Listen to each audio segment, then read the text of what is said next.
I have, like, to be honest, it happened again, and I went out late again to a Thomas, and we got ourselves in, like, another bad situation.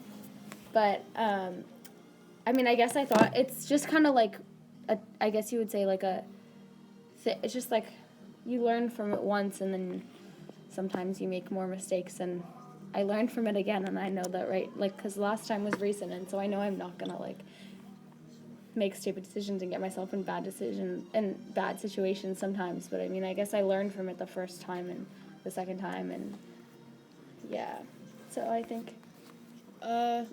Is there a way that this relates to conformity and rebellion? Yeah, because I have rules and, like, I follow them and stuff, but I didn't, like, I made a mistake and I learned from it clearly, but I didn't, like, learn enough to not go again, and I guess it was kind of rebellious in that way of going back and getting myself in another bad situation down there.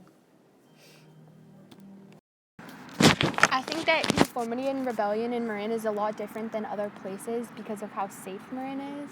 And we also tend to, in Marin, we tend to have, like, parents who care a lot about their kids' futures and the decisions that their kids make and, like, the paths that their kids are going to start going down, because the decisions they make when they're young kind of them a lot and shape their older. future and stuff. Yeah, I definitely agree with what you guys said about that. Like, it's definitely safer than other places. It's definitely more protected and kind of, like, out of the way than, like, bigger cities. Yeah, it's definitely protected more, and I definitely think there are a lot of, even though we do have, like, a really, really, really high rate of, like, substance abuse and stuff, and other things that happen in other places are a lot, like, bigger, like, and worse too, like crime rates and stuff. Mm-hmm. Yeah, I have pretty. I think that we have it pretty good, because even though there's a lot less crime, we still have a lot of very strict parenting. Yeah, we're, like, in our own little bubble, basically, in Marin. Yeah. And how do you guys think, like, how you've been parented, like, throughout your, like, childhood and stuff has affected how you, like, you act and rebel now, like the conformity you've been parented with and how it affects you and, like, your...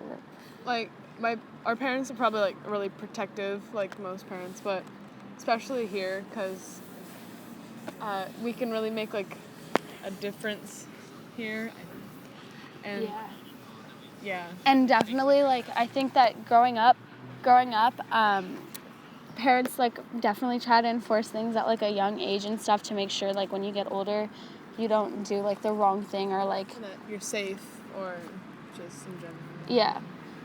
Dylan, what do you think? I think my parents would be very ashamed of me if I did something rebellious. Yeah. So I choose not to do anything rebellious because I don't want to disappoint my So you think they've family. raised you with, like, conformity and stuff? Yeah. I don't really want to rebel for that reason.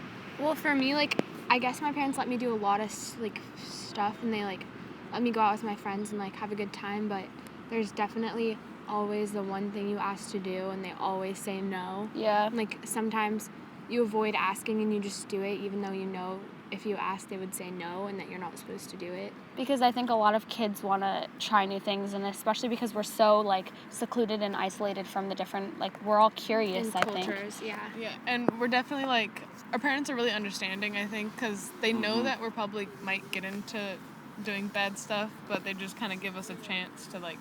make our own mistakes rather than, like... and try to better ourselves. Yep. So thank you for listening.